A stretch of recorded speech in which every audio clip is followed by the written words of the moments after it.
Welcome, gentle traveler, to a place where ancient stories live in the warm desert air, where the wind carries whispers of tales told 1,000 years ago, and where the night sky stretches wide and peaceful above the golden domes of a faraway city. Tonight, let the worries of your day float away like dandelion seeds on a soft breeze. Feel your shoulders relax, your breathing slow, your body sink deeper into comfort. The world outside grows distant and quiet, and here, in this peaceful moment, there is only the gentle rhythm of your breath and the soft sound of a story beginning. Tonight's tale comes from the heart of ancient Persia, from a city called Isfahan, where marble fountains sang in courtyards, where silk merchants traded stories along with their precious fabrics, and where one storyteller possessed a gift so rare, so magical, that people traveled across deserts and mountains just to hear his voice. This is a story about the power of words spoken with kindness, about how tales can heal hearts and change lives, and about the quiet magic that lives in every story ever told.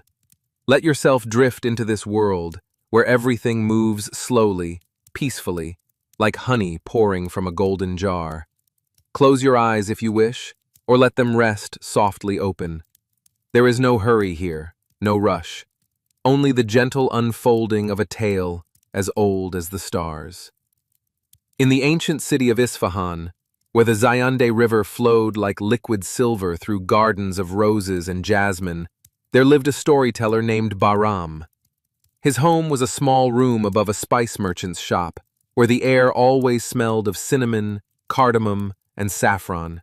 Warm, sweet scents that floated up through the floorboards like invisible clouds of comfort. Every evening, as the sun painted the sky in shades of apricot and rose, Bahram would walk slowly through the winding streets to the city's great bazaar. His footsteps were soft, measured, never hurried.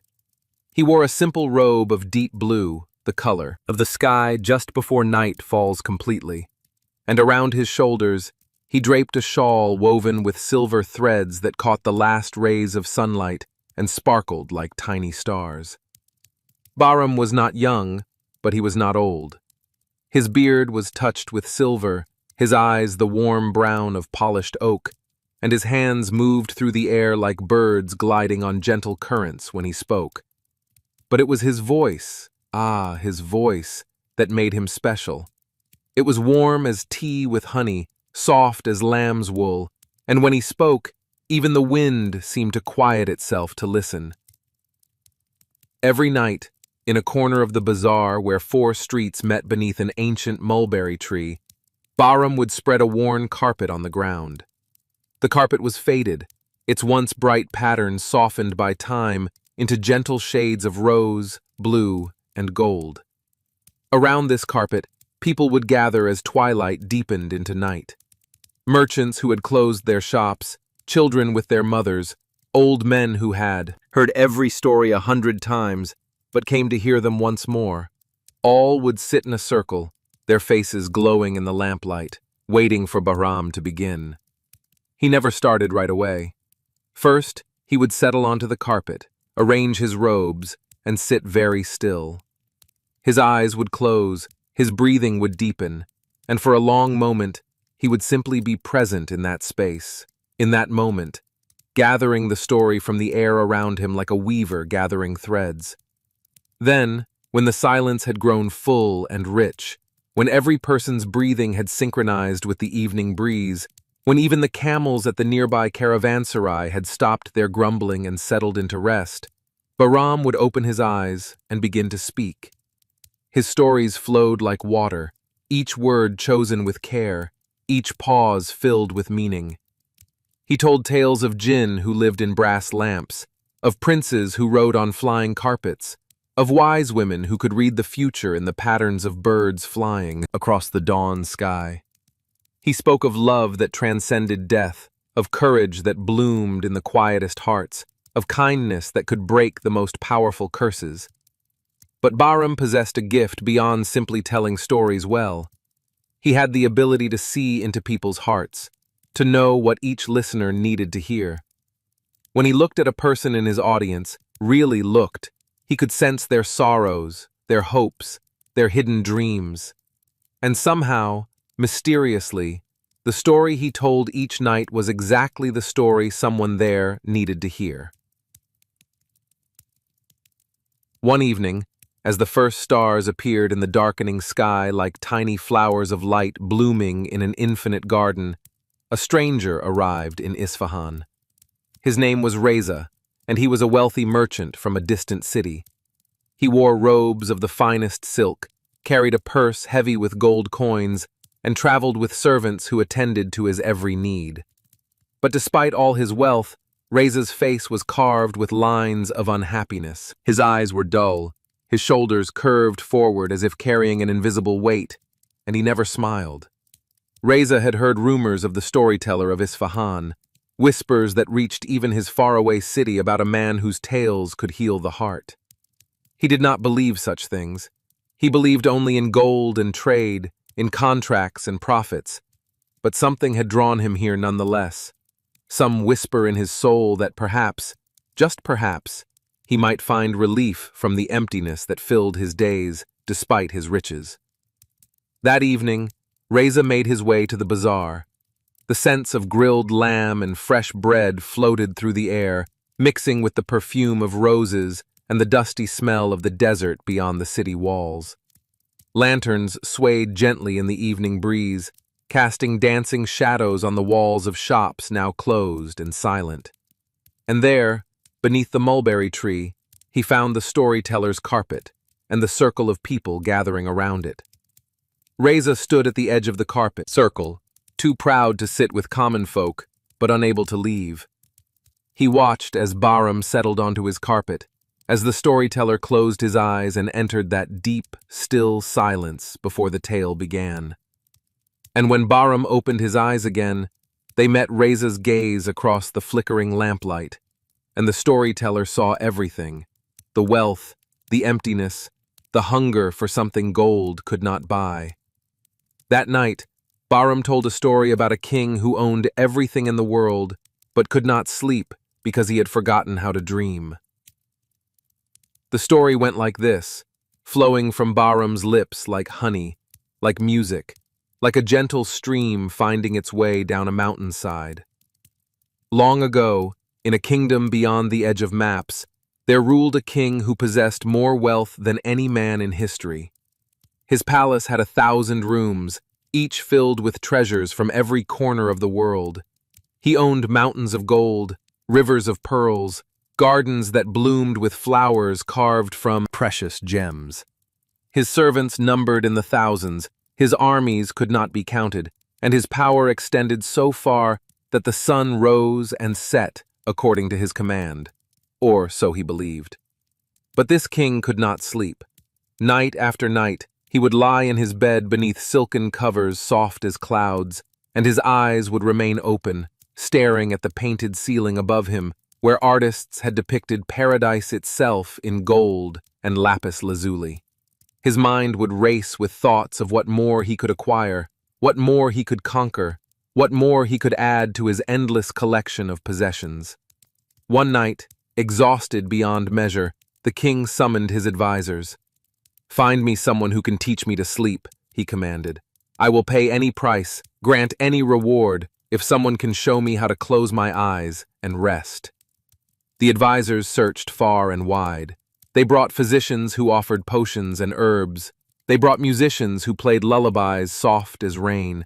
They brought priests who chanted prayers old as time. But nothing worked. The king's eyes remained open, watching, always watching, unable to surrender to sleep's gentle embrace. Finally, an old woman who lived in the poorest quarter of the city came to the palace. She was small and bent with age.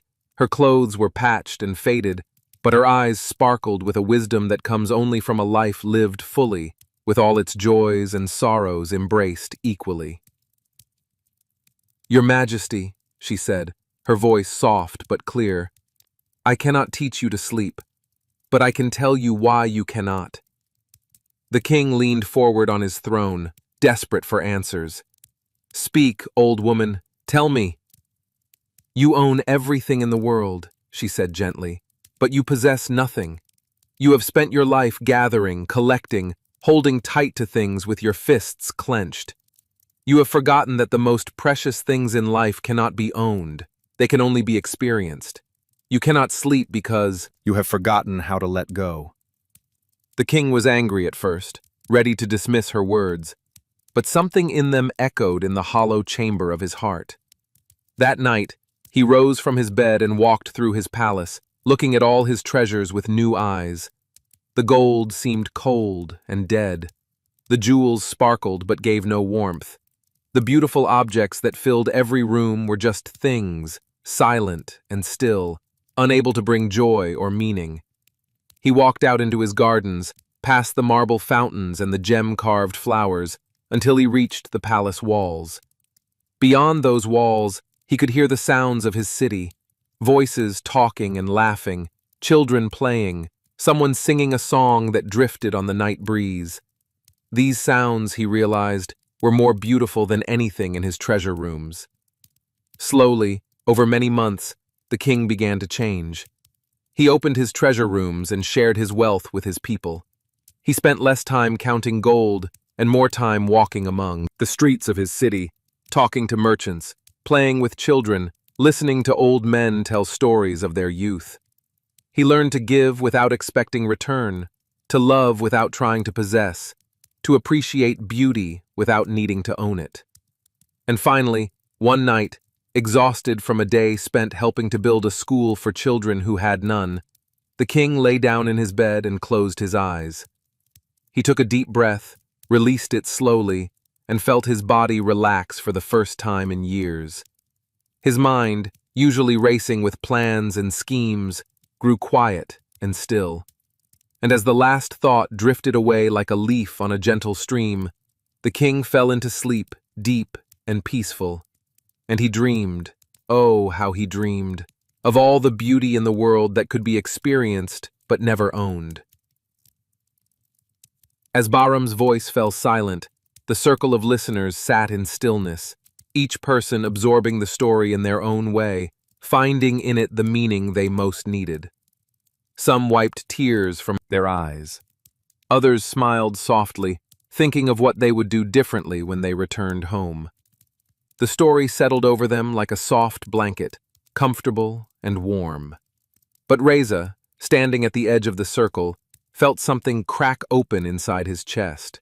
Not painfully, but like a seed splitting to send forth a green shoot toward the sun. He, who had never cried since he was a child, felt tears running down his cheeks. He, who had spent every waking moment thinking of profits and losses, felt his mind grow quiet for the first time in decades. When the crowd dispersed, drifting away into the night like soft-winged moths drawn to the lamps of their homes, Reza remained. He stood rooted to the spot as Bahram slowly rolled up his carpet, moving with careful, unhurried gestures. Finally, Reza found his voice. "How much?" he asked, his voice rough with emotion. "How much for you to come to my home and tell stories only for me? Name your price. I will pay anything." Bahram looked at him with those warm, knowing eyes and smiled gently. "I do not tell stories for gold," he said softly. "I tell them for those who need to hear them. And you, my friend, need to hear them in the company of others, not alone. Come back tomorrow night, and the night after, and the night after that. Sit with the circle, not above it. Listen not to own the stories, but to let them pass through you like light through water." Reza did return the next night, and this time, instead of standing proudly at the edge, he removed his fine outer robe, folded it carefully, and sat down on the ground with the others. A small child wiggled into the space next to him, and Reza, who had never had time for children, found himself putting his arm around the boy's shoulders as the night air grew cool. That night, Bahram told a story about a merchant who was so busy counting his money that he did not notice his children growing up until they were grown and gone, and he was left alone with his gold, which could not embrace him or call him father. Reza wept again, thinking of his own children in his distant city, children he barely knew because he was always traveling, always working, always chasing more wealth. Night after night, Reza returned. He heard stories of generosity and greed, of love and loss, of pride and humility. Each story was like a gentle hand reaching into his heart and loosening the knots of fear and grasping that had tightened there over the years. Slowly, something in him began to change, to soften, to open like a flower that had been closed tight against the world. On the seventh night, Bahram told a story about a river that flowed through a desert, bringing life to everything it touched. The river did not hoard its water, did not ask for payment, did not judge who was worthy to drink from it. It simply flowed, giving, and in giving, it fulfilled its true nature and knew joy beyond measure. As Bahram spoke, his voice, gentle as the night breeze rustling through the mulberry leaves above them, Reza felt something release inside him. It was as if he had been holding his breath for 30 years and was finally able to exhale. The constant anxiety that drove him to accumulate more and more, the fear that he would never have enough, the emptiness that no amount of gold could fill, all of it began to dissolve like mist in the morning sun. After the story ended, Reza approached Bahram. "I understand now," he said quietly. "I have been like that king in your first story, owning everything but possessing nothing. I have been trying to hold water in my clenched fists, and of course it always slips away." Bahram nodded, his eyes warm with compassion. "And now?" he asked gently. "Now," Reza said, and a small smile, the first real smile in years, touched his lips. "Now I will go home. I will give half my wealth to those who need it. I will spend time with my children before they are fully grown. I will learn to live like that river in your story, flowing and giving, instead of like a dam, always holding back, always afraid." "That is good," Bahram said. "But remember, do not give everything away out of guilt or some idea that poverty is more noble than wealth. Keep what you need to live comfortably. The river must have water to give. Simply learn to flow, to let life move through you instead of trying to control and possess it all." Reza bowed deeply to the storyteller. "How can I repay you for this gift?" "There is no debt," Bahram said gently. "Stories are not mine to sell. They belong to everyone and no one. They exist to be shared, to heal, to remind us of what matters. If you wish to repay anything, tell these stories to your own children. Let them pass through you and flow into the next generation." Reza left Isfahan the next morning, but he was not the same man who had arrived.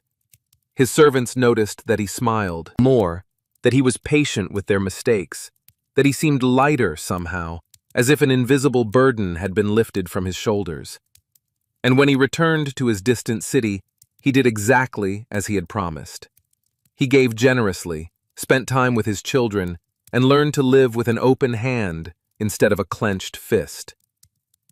But our story of Bahram, the storyteller of Isfahan, does not end there. For in that city of roses and fountains, of winding streets and ancient wisdom, there lived many people who needed stories, and Bahram told his tales night after night beneath the mulberry tree, healing hearts, one story at a time. There was a young woman named Parvin who came to the circle every night for a month. Her husband had died suddenly, and her grief was so heavy she could barely breathe. She sat at the back of the circle, her veil covering her face, her shoulders shaking with silent tears. Bahram saw her, and night after night, he told stories about love that he transcends death, about how those we lose remain with us in every beautiful thing we see, in every act of kindness we perform in their memory, in every moment of joy we allow ourselves to feel even in our sorrow. One night, after a story about a garden that bloomed even in winter because a woman tended it in memory of her beloved, Parvin approached Bahram. "The pain is still there," she said softly, "but your stories have helped me understand that grief is love with nowhere to go." So I will let my love flow outward into the world, into acts of kindness and beauty, and in this way, my husband's memory will live on." Bahram smiled gently. "You have understood the deepest truth," he said. "Our loved ones never truly leave us. They become part of how we move through the world, part of the love we give to others." There was an old man named Hassan who had spent his life building walls, walls around his property, walls around his heart. He trusted no one, Helped no one. believed that everyone was trying to take what was his. He came to the storytelling circle by accident one night, and something in Bahram's tales of generosity and trust made him angry. He returned night after night, drawn by something he could not name, arguing with the lessons in the stories, insisting that the world was cruel and that only fools opened their hearts. But Bahram did not argue back. He simply continued to tell his stories night after night, and slowly, Hassan's walls began to crack. There was a story about a man who built a fortress to keep the world out, only to realize he had built a prison and locked himself inside. There was a story about a tree that refused to give shade, and so birds would not nest in its branches, and it stood alone and barren while other trees thrived with life. One evening, Hassan came to the circle and found a young boy sitting in his usual spot. The old man's first instinct was anger. This was his place. But then he remembered a story Bahram had told about a man who hoarded space and ended up with nothing but emptiness. Hassan paused, took a breath, and sat down beside the boy instead. The boy looked up at him and smiled, and Hassan, to his own surprise, smiled back. From that night forward, Hassan began to change.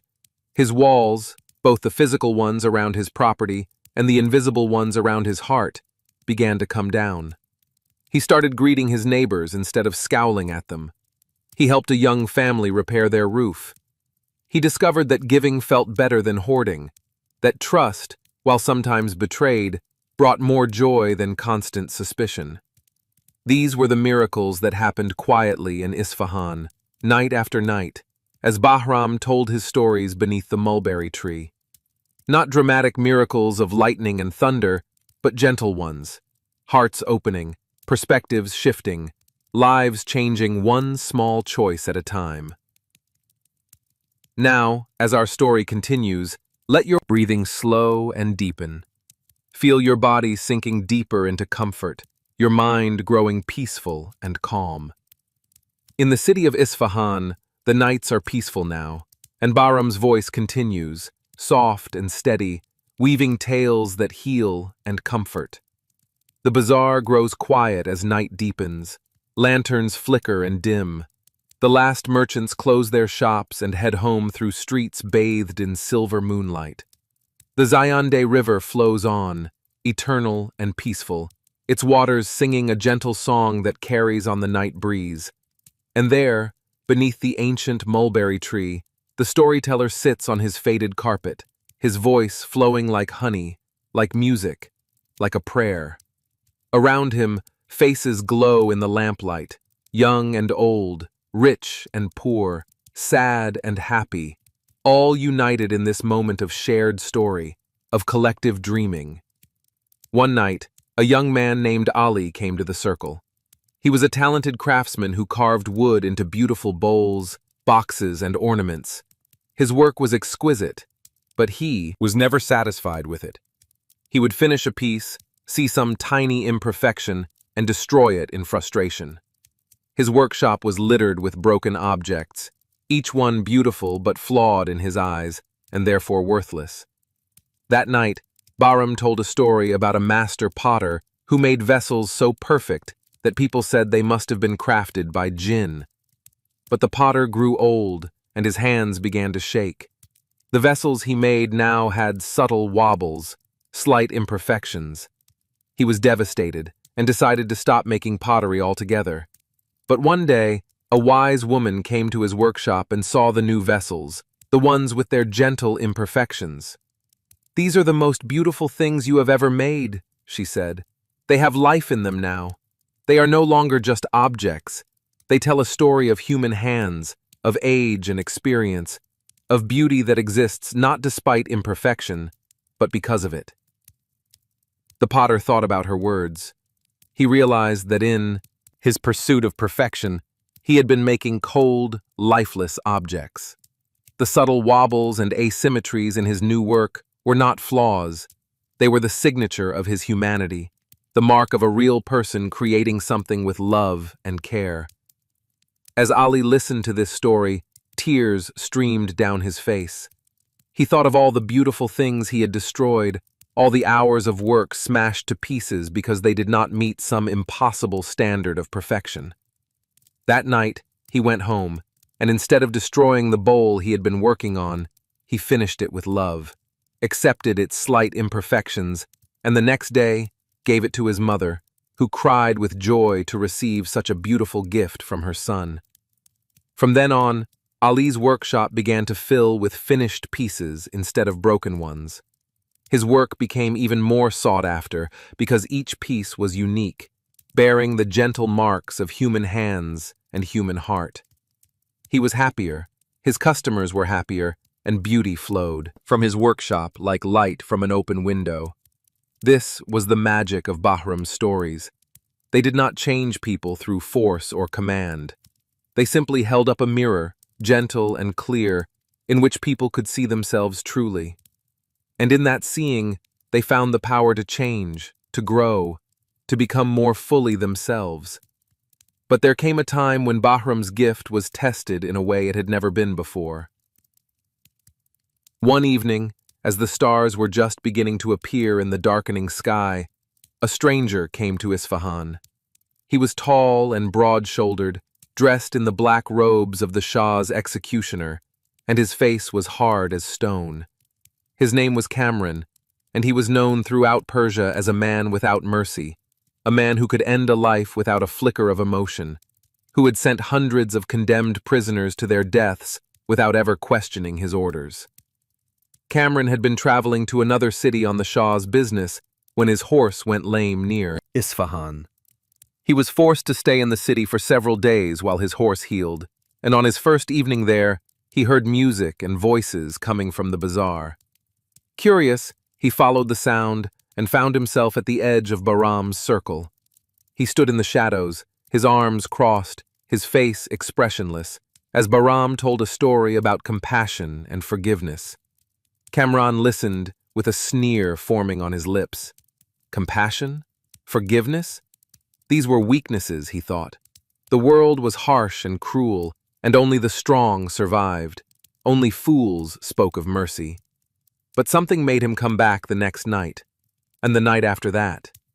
He told himself it was mere curiosity, that he was simply killing time while his horse recovered. But deep down, in a place he had locked away years ago, something in Bahram's stories was calling to him, like a distant voice calling someone home. On the third night, Bahram told a story that seemed to be directed at Kamran alone, though the storyteller never looked at him directly, never acknowledged his presence in the shadows. The story was about a soldier named Darius who had fought in many wars.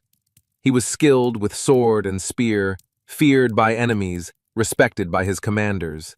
He had killed many men in battle and thought nothing of it. They were enemies, and he was a soldier. This was the way of the world. But one day, after a great battle, Darius was walking among the dead and wounded when he heard a sound, a soft crying, weak as a kitten's mew. He followed the sound and found a young enemy soldier, barely more than a boy, dying from a sword wound. The boy was calling for his mother. Darius stood there, looking down at this boy who might have been killed by his own sword for all he knew, and something broke open inside him. This was not an enemy. This was someone's son, someone's brother, someone who had laughed and played and dreamed before war took him. Someone who, in another life, might have been Darius's friend. The soldier knelt beside the dying boy and held his hand.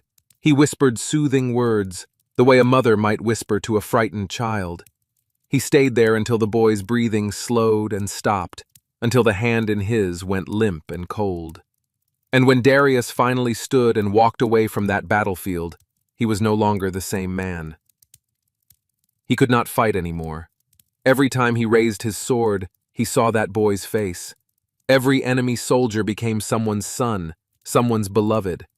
The hardness that had protected his heart for so many years cracked apart, and he felt the weight of every life he had taken, every family he had broken, every mother who had wept for a son who did not come home. Darius left the army. He wandered for years, haunted by faces, unable to find peace, until one day, in a small village, he found an old woman struggling to carry water from the well to her home. Without thinking, he took the heavy buckets from her hands and carried them for her. She thanked him with such genuine warmth, such simple gratitude, that something eased in his chest. The next day, he helped a farmer repair his fence. The day after, he carried supplies for a merchant. Day by day, act by act, Darius began to atone for the lives he had taken by serving life wherever he found it. He could not bring back the dead, but he could help the living. He could be gentle instead of violent, kind instead of cruel. Years passed. Darius never forgot the boy on the battlefield, but the memory no longer haunted him. Instead, it guided him. Every morning he woke and asked himself, "How can I honor that boy's memory today? How can I add something good to the world to balance the harm I once caused?" And slowly, Darius found peace. Not by forgetting or denying what he had done, but by transforming his remaining years into a living prayer of service and compassion. The sword-calloused hands that had dealt death became gentle hands that built homes, tended gardens, and wiped tears from children's faces. When he was old, and his time came to leave the world, Darius died peacefully, surrounded by the people of the village he had served for so many years. They wept for him, genuinely mourned him, because he had brought so much good into their lives. And perhaps, in some realm beyond knowing, that boy on the battlefield felt his hand being held once more, felt himself being honored and remembered, and smiled. As Bahram's voice fell silent, Cameron stood frozen in the shadows. His arms, which had been crossed defensively across his chest, had fallen to his sides. His face, usually hard as carved stone, had gone soft, vulnerable. Tears, the first tears he had shed since he was a small child, ran down his cheeks and disappeared into his black beard.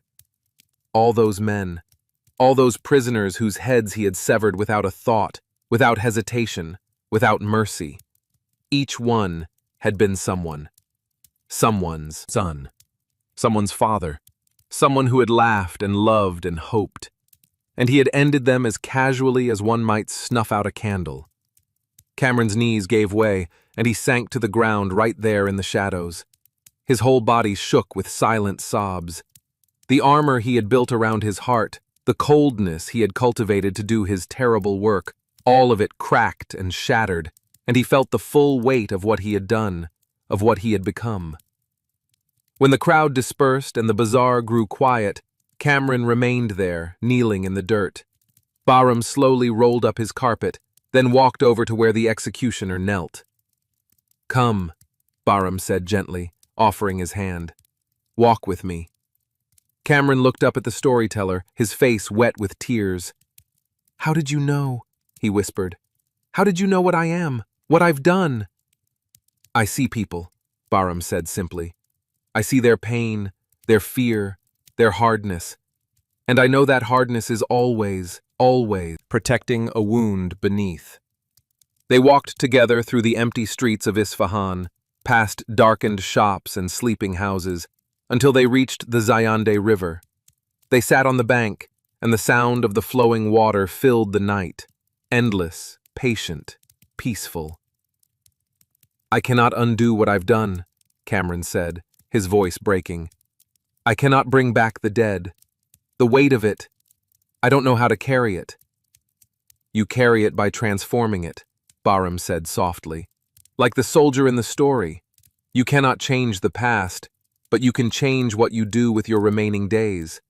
Every life you spared from now on, every act of mercy you show, every moment of compassion, these do not erase what was done, but they honor those who died by creating a different future. "The Shah will send for me again," Cameron said. "I am his executioner. He will command me to kill, and if I refuse, he will have me executed in turn." "Then you have a Choice to make, Bahram said. stay as you are or become someone new. Both paths have a cost, but only one has the possibility of peace." They sat in silence for a long time, listening to the river flow. Above them, the stars wheeled slowly across the infinite sky, the same stars that had watched over Persia for thousands of years, that had seen empires rise and fall, that had witnessed countless human sorrows and joys and transformations. Finally, Cameron spoke. "I will leave," he said quietly. "I will disappear before the Shah sends for me. I will go somewhere far away and spend my remaining days in service to life instead of death. I do not know if this will bring me peace, but I must try." Bahram nodded. "That is all any of us can do. Try. Choose, again and again, in each moment, who we wish to be." Cameron left Isfahan before dawn, slipping away like a shadow dissolving in light. He traveled far to the east, to a small village in the mountains where No one knew his name or his history. there he built a simple house and spent his days helping whoever needed help, mending tools, building walls, teaching children to carve wood, tending to the sick. His hands, which had dealt so much death, became instruments of healing and service. The weight of what he had done never fully left him. There were nights when he woke gasping, seeing faces, hearing last words. But day by day, act by act, he built something new. Not redemption, he did not believe he could be redeemed, but perhaps transformation. Perhaps the possibility of becoming, finally, fully human. Back in Isfahan, Bahram continued his work beneath the mulberry tree. But now, whenever he told the story of the soldier who found compassion on the battlefield, he added a silent prayer for Kamran, wherever he was, hoping that the executioner had found some measure of peace. Years passed. Seasons turned. The Zayande River flowed on, eternal and patient. And Bahram grew older, his beard more silver than black now, his movements a little slower, his voice a little softer. But his gift remained strong, his ability to see into hearts and offer the story they needed to hear. One autumn evening, as the air grew crisp and the mulberry leaves turned gold, a young woman came to the storytelling circle. Her name was Shireen, and she carried a baby in her arms, a daughter, perhaps 3 months old, with eyes as dark as midnight and skin soft as rose petals. Shireen sat down at the very front of the circle, close to Bahram, and her face was filled with such sadness that it made the heart ache to see it. Bahram looked at her, at the baby sleeping peacefully in her arms, and he understood. This was a woman who had lost her husband, who was alone in the world, who was terrified about how she would raise this child, how she would survive. That night, Bahram told a story about a sparrow whose mate was killed by a hawk. The sparrow was left alone with 3 eggs in Her nest. and she despaired. How could she possibly keep the eggs warm, find enough food, protect the nest from predators, all by herself? It was impossible. But the sparrow tried anyway, because what else could she do? She sat on her eggs, keeping them warm through the cold spring nights, and when the eggs hatched, she flew back and forth, bringing tiny insects to feed her babies. Her wings grew tired, her body thin, but she kept going. And then, something miraculous happened. Other birds in the forest, thrushes and finches and robins, began to help her. They brought food for her babies. They took turns watching the nest while she rested. They warned her of approaching danger. The sparrow was not alone after all. The forest itself had become her family. The baby birds grew strong and healthy, and when they were old enough to fly, the sparrow taught them everything she knew, taught them to be kind and helpful to others, because she had learned that survival is not something we do alone. It is something we do together, as a community, as beings who care for one another. As the story ended, Shireen was crying softly, but her tears were different now. Not tears of despair, but tears of relief, of hope, of understanding that she was not as alone as she had thought. Around her, other women in the circle reached out, touching her shoulder, stroking the baby's tiny hand, offering without words their support and solidarity. After the circle dispersed, these women did not leave Shireen alone. They invited her to their homes, brought her food, helped her find work mending clothes and weaving baskets. They became her family, just as the forest birds had become family to the sparrow. And Shireen's daughter grew up surrounded by love and support, raised not just by her mother, but by a whole community of aunties and grandmothers who had learned from Bahram's stories the importance of caring for one another. This was the true magic of the Storyteller of Isfahan. His tales did not just change individuals, they wove communities together, reminded people of their connections to one another, taught them that they were all threads in one great tapestry, and that when they cared for each other, the whole fabric grew stronger. But as Bahram grew older, he began to worry about what would happen to the stories when he was gone. He had no children of his own, no apprentice to whom he could pass his gift. The stories themselves would survive. They were ancient, told and retold across generations, but his particular gift of seeing into hearts, of knowing which story each person needed to hear, that would die with him. One night, as he sat alone in his room above the spice merchant's shop, breathing in the familiar scents of cinnamon and cardamom, Bahram prayed. He did not pray to any specific deity, but to the stories themselves, to the ancient wisdom that flowed through all tales, to the universe that had granted him this gift. "Let the gift continue," he whispered into the darkness. "Let there always be storytellers who can see into hearts and offer healing. Let the stories go on, long after I am dust." And perhaps his prayer was heard, because the very next evening, a young man appeared at the storytelling circle. His name was Farhad, and he was a poet who wrote beautiful verses, but had lost his inspiration. He came to Bahram's circle hoping to hear stories that might rekindle his creative fire. But as Farhad sat there night after night, listening to Bahram's tales, something else awakened in him. He discovered that he had the same gift Bahram possessed, the ability to see into people's hearts, to sense what they needed to hear. When Bahram told his stories, Farhad could feel the resonance between tale and listener, could understand why this particular story was being told to this particular audience on this particular night. Bahram noticed the young poet, saw the gift awakening in him like a flower unfurling its petals to the sun. One night, after the crowd had dispersed, Bahram called Farhad to him. "You have the gift," Bahram said simply. Farhad looked confused. What gift?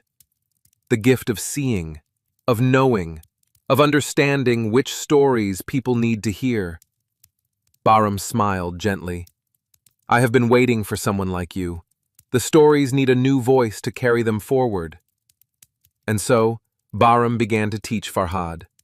Not just how to tell stories.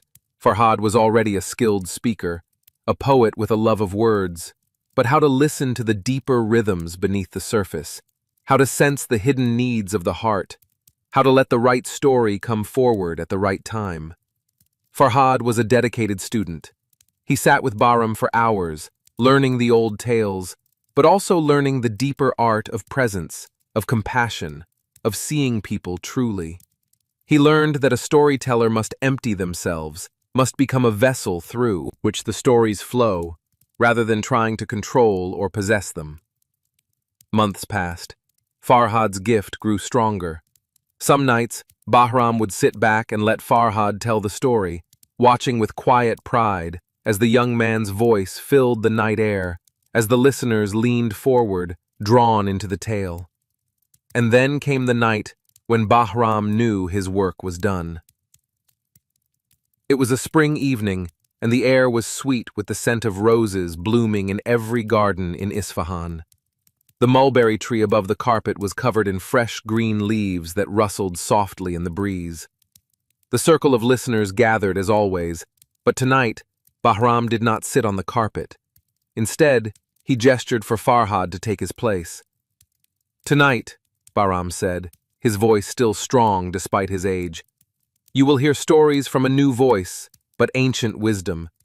Tonight, a new storyteller begins his journey, and an old one completes his." Farhad looked at Bahram with tears in his eyes. "Master, I am not ready." "You are ready," Bahram said gently, "and you will never feel completely ready.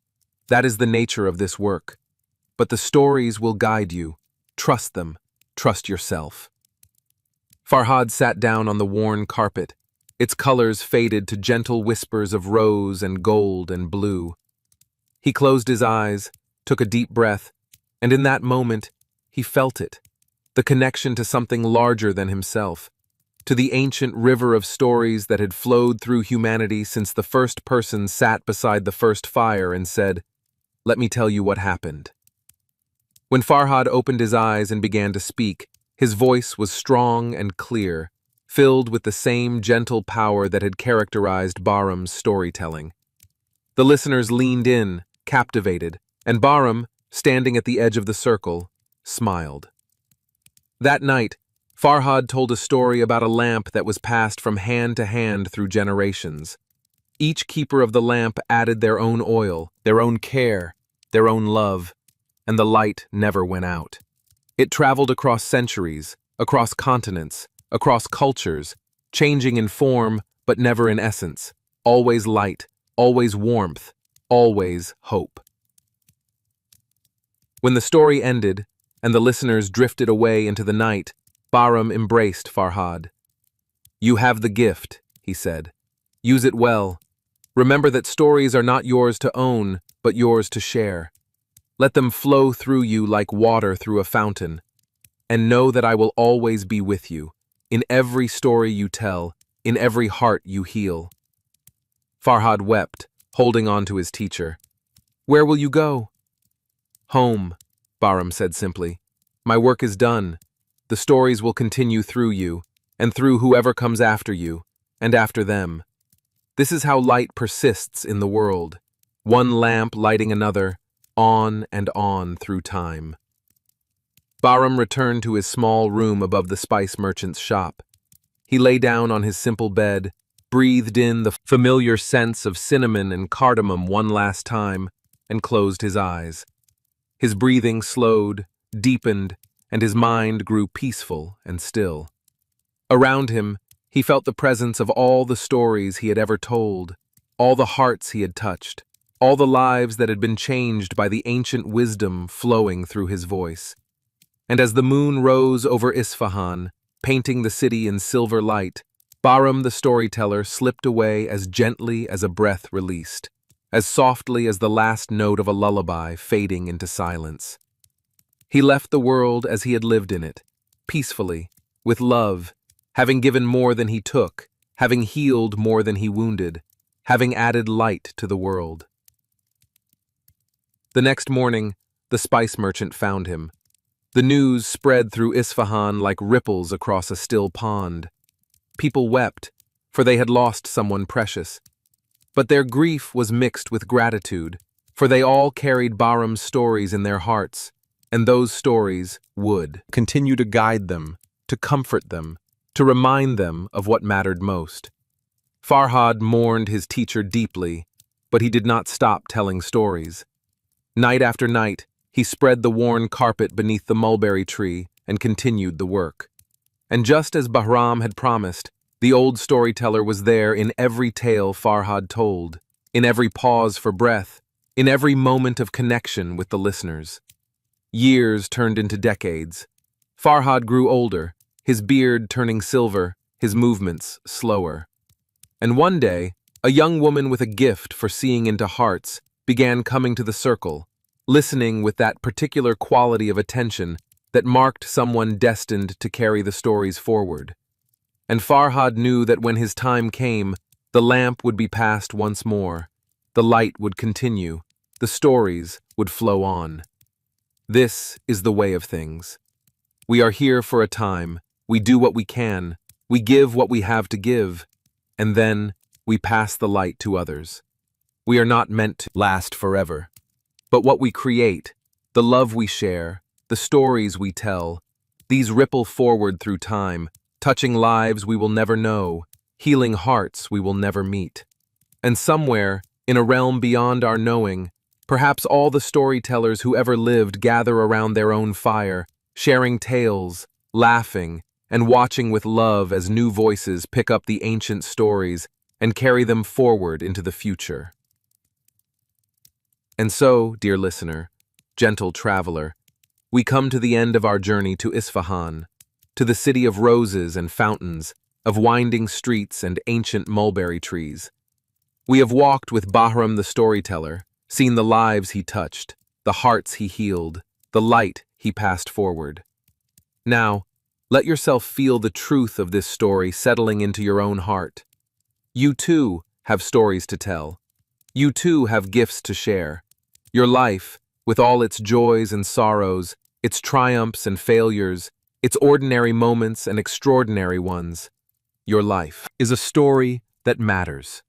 Feel your breathing now, slow and deep and easy.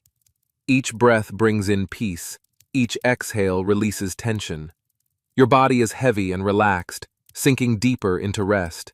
Your mind is quiet, thoughts drifting away like leaves on a gentle stream. The night is peaceful around you. Whether you are in a quiet room or hearing distant sounds, let everything fade into a soft background, unimportant, far away. There is only this moment, this breath, this feeling of perfect safety and comfort. Imagine yourself in Isfahan now, on a warm spring night. You are sitting by the Zayande River, and the water flows past you, eternal and peaceful. The stars above are bright and steady, ancient lights watching over you with patient love. The air smells of roses and jasmine, sweet and soothing. You can hear, very faintly, the sound of a storyteller's voice drifting across the night. You cannot make out the words, but the sound itself is comforting, like a lullaby, like a parent's voice soothing a sleepy child. The voice rises and falls like waves lapping at a shore, rhythmic, peaceful, safe. Let that sound wash over you. Let it carry away any worries about tomorrow, any regrets about yesterday. There is only now, only this perfect moment of rest. Your eyelids are heavy, so heavy. It takes effort to keep them open. It would be so easy to let them close, to surrender to the deep peace that is rising up from within you like warm water filling a pool. Feel your body now, how relaxed it is. Your feet are heavy and warm. Your legs are completely relaxed, all tension drained away. Your hips and lower back are soft, supported, comfortable. Your belly rises and falls with each easy breath. Your chest expands and contracts effortlessly. Your shoulders have dropped away from your ears, loose and free. Your arms are heavy at your sides, your hands soft and open. Your neck is relaxed, your jaw unclenched. Even your face is soft now, your forehead smooth, your eyes gently closed, your mouth slightly open, breathing so slowly, so deeply, so peacefully. Each breath takes you deeper into rest. Each moment, you are more relaxed, more at peace, more ready to release into sleep. The stories you heard tonight have done their work. They have reminded you of what matters. They have healed something in your heart. They have prepared you for deep, restorative, peaceful sleep. You are safe. You are loved. You are exactly where you need to be. All is well in this moment. All is well in your world. Even the challenges you face, the worries you carry, the tasks that wait for tomorrow, all of these are distant now, unimportant, unable to disturb your perfect peace. Let yourself drift now, like a boat on a calm sea. Let yourself float on gentle waves of peace. There is nothing you need to do, nowhere you need to go, no one you need to be. You can simply rest, simply be. Simply allow sleep to come in its own perfect time. The storyteller's voice has faded now to the faintest whisper, and soon even that will disappear into silence. The stars continue their slow wheel across the sky. The river flows on, patient and eternal. And you are sinking deeper, deeper into the soft darkness where dreams are born. Perhaps you will dream of Isfahan tonight, of mulberry trees and storytellers, of ancient cities bathed in silver moonlight. Perhaps you will dream of something else entirely, pulled from the deep well of your own unconscious. Or perhaps you will sink past dreaming into the deepest, most restorative sleep, where the body heals, and the mind processes, and the spirit rejuvenates. Whatever comes, let it come. Trust the wisdom of your body, the intelligence of sleep. You are held by something larger than yourself, by the earth beneath you, by the air around you, by the ancient rhythms of rest and renewal that have sustained life since the beginning of time. Your breathing is so slow now, so deep. Each exhale lasts a little longer. Each inhale brings more peace. The space between breaths grows wider, softer, deeper.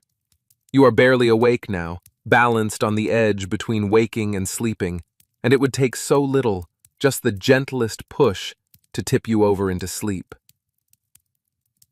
Let go now. Let go of awareness, of thought, of effort. Let sleep take you in its gentle arms. Let yourself be carried into the dark, soft, peaceful realm where consciousness dissolves and only rest remains. The stories have been told. The lessons have been learned. The healing has begun. Now there is only sleep, sweet and deep and restorative. Now there is only peace. Sleep, gentle traveler. Sleep, dear listener. Sleep, precious child of the universe. The storytellers of Isfahan send their blessing across time and space. The ancient wisdom whispers its lullaby. The stars watch over you with patient love. Sleep, sleep, sleep. And in the morning, you will wake refreshed, renewed, carrying within you the gift of these stories, ready to add your own light to the world, ready to be, in your own way, a storyteller yourself, telling the story of your life through your actions, your kindness, your love. But that is for tomorrow. Tonight, there is only sleep, deep, peaceful, healing sleep.